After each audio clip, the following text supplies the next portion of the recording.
Hey guys, it's Roscoe, and on Space Catch today we're joined by Lando Calrissian and his winning smile because we're going to take a look at his version of the Millenium Falcon. And here it is in all its glory.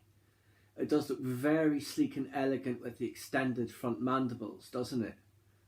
Where they have the escape pod, I guess. So yes, very, very sleek. Obviously, this is not it fresh off the factory line. It was, in its original form, more like the post-Kessel Run Millenium Falcon, the one that we see that brief cameo of in Revenge of the Sith. Lando sees it, recognises its potential, and basically turns into this, his own personal pleasure craft with a walk-in cape armoire. So let's just have a look at the information. When Lando Calrissian first set eyes upon a certain working-class light freighter, he saw beyond its crude exterior to the soaring potential waiting to be unleashed. After 2 years of modifications and customization, Lando now considers the sleek and stylish Millenium Falcon his crowning achievement. Well, other than himself, of course. Calrissian's discerning tastes grace the interior of the Falcon too. The forward compartment, which houses a lounge for the ship's crew, includes a drinks bar, holotable and sound system. And that is this here. You see the Dejaric table there.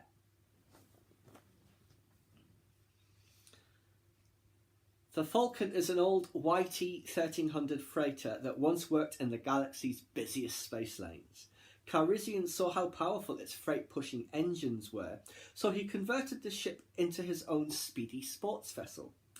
Lando modified the two cargo mandibles at the front into an auxiliary ship launch, turning the plain freighter into a unique starship.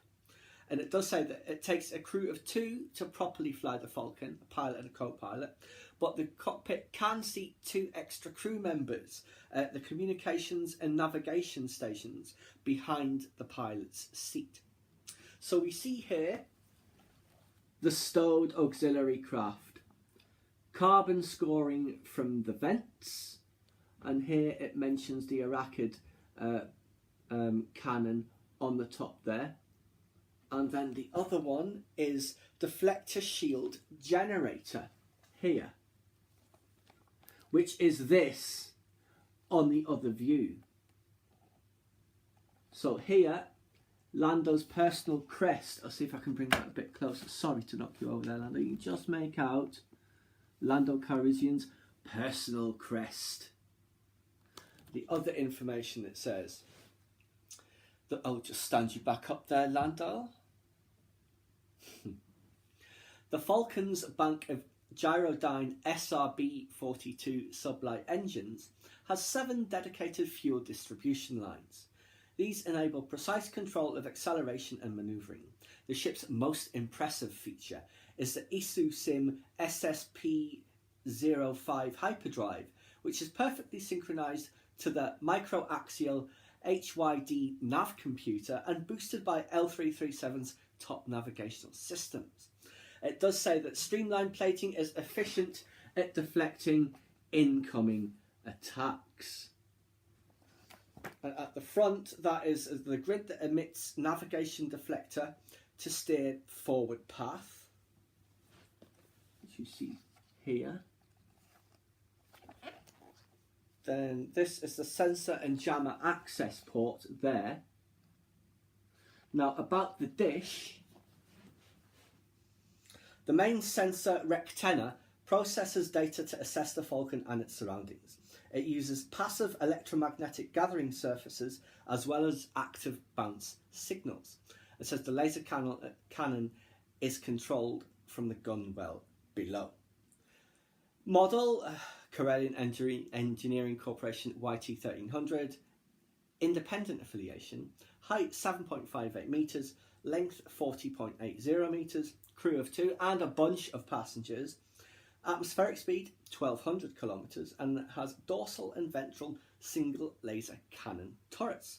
So that is our look at the streamlined version of the Millenium Falcon that boy racer Lando played around with. And it was very interesting seeing it turning into the hunk of junk over the course of the Solo movie, especially during the Kessel Run. But yes, I really liked the design of the updated version of the Falcon, but of course it does only have one true shape, and that does it gets its true shape by the end of the film. In the next video, we're going to have a look at the cutaway that is in here for the Millennium Falcon and compare it to later versions of the ship. Please subscribe to my channel if you enjoyed this content. Leave me a comment and suggestion for what upcoming topic you'd like to see discussed, or like the video.